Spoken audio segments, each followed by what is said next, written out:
Hello and welcome back to Forever Rugby on Forever Sports. I'm Newton. I took through that Champions Cup game this Sunday evening between Racing 92 and Harlequins. And it was, in fact, Harlequins, the away side, that came away with the victory, a crucial away victory by 31 points to 28. And it must be said, the game was high intensity from both sides, but we didn't see a lot of phases being struck together. We almost saw things, the pendulum swinging from one end to the other. And it was, in fact, Racing who got on the board early via their scrum half, Lajarret.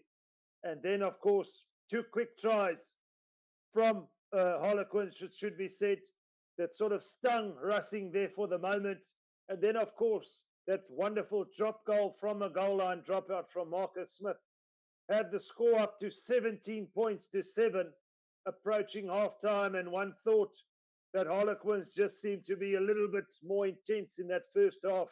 But just before halftime, Rushing showed us that they can, in fact, put a try on the board. So the halftime score there, trailing by 14 points to 17, the home side.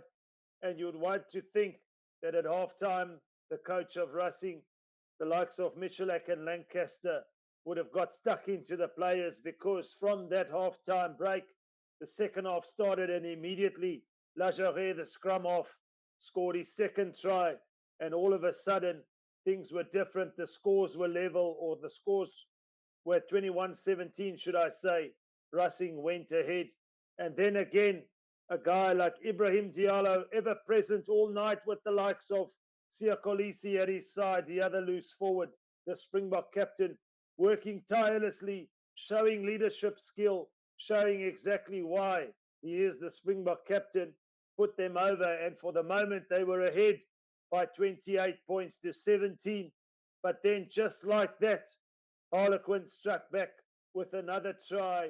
It was 28-24.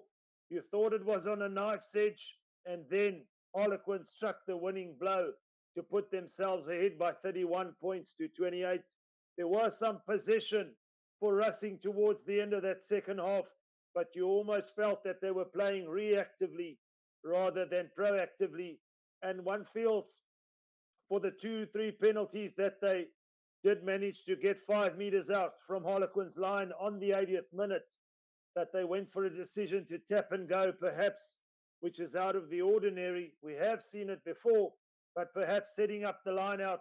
The scrum was even dominant in this game, so a little bit of a odd decision, in my opinion, for them to go with a tap and go. And as a result, the tap and go got them to knock the ball on, and Harlequins held on for a famous victory. But it was the likes of Andre Estes who got on the scoreboard for Harlequins, the other World Cup Springbok winner, on their side.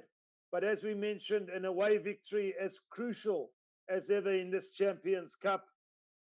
And for Racing, they'll be scratching their heads, like I said, with those last few decisions, perhaps lacking a little bit of composure there. Again, as I mentioned, not playing proactively, but having to react to the situation. So going down by 28 points to 31.